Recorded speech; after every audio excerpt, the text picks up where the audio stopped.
This segment brought to you by Kansas Corn. Learn more at kscorn.com. Do I need to introduce myself? Hi, I'm Anita Dille and I'm a professor in the Department of Agronomy at Kansas State University.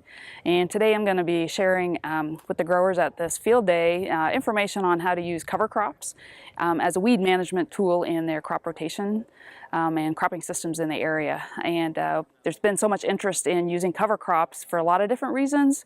And so I want to just really give some steps, some guidelines of things to think about for the growers as they consider putting cover crops into their system.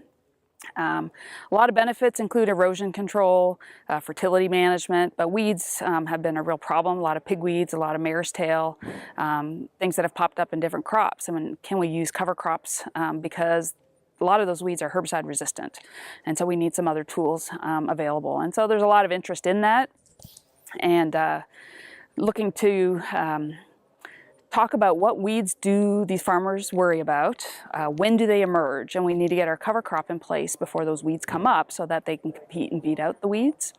And then we need to talk about their crop rotation and can they adjust what they're doing or what are they looking at in regards to corn, soybean, winter wheat, or other things in their crop rotation and when they would put that cover crop in there. And then we need to think about how to terminate the cover crop once you've decided on it. And so there's a lot of interest in understanding when do I terminate it? Do I have to go weeks ahead of my regular crop that I want to plant, or can I do it after I planted my crop? And then what impact does that have on the weeds? But we still want herbicides in the system because there's other weeds that we can manage with those herbicides. So real combinations, really looking at how to integrate the whole system together and using cover crops. What we found in research that we've been doing is that we can reduce the number of weeds that are emerging and coming up in crops with a cover crop by 50%. So we're really cutting the number of weeds in half. And then the size of those weeds that are trying to grow in a cover crop before I plant a row crop is reduced by about 95%.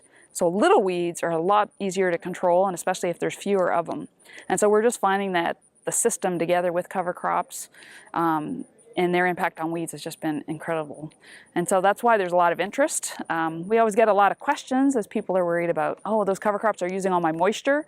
And in a year like this in some places in Kansas, it's been pretty tough to watch some of our crops grow without much water. And so cover crops then make you question it. But we've really seen a lot of benefit in keeping our ground covered with cover crops and getting that benefit from weed control as well.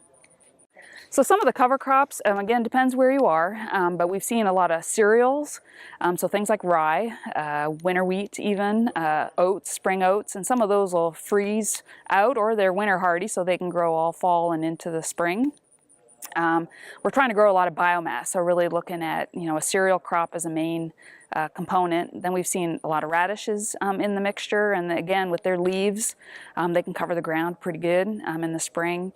Legumes, so things like clovers and that sort of thing, they're really hard to get established if it's a short term, but spring peas has really worked well in a lot of places. And so if you're going from a soybean crop to a corn crop, we're really looking at potentially a legume or something broadleaf that'll help adjust that fertility to the corn crop. After corn going to soybeans, then we're really looking at that cereal crop. Maybe I need to scavenge some nitrogen. I don't need to produce any nitrogen for my soybean crop. So those really fit into those systems. When I talk with growers that have been doing this and having success, they've really changed some of the timing of when they do their crop production practices. So maybe planting a cover crop in March, terminating in June, and planting their beans just a little bit later, but getting the full benefit of the cover crop and still getting a full season of soybean production out of it. And so really getting farmers to think a little bit differently about what they have been doing to fit that cover crop in there, but getting the benefit out of it as well.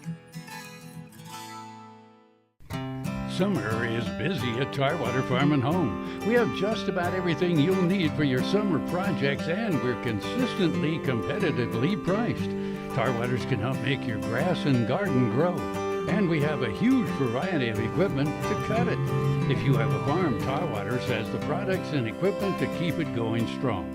And our expanded parking lot will make it even more convenient to shop.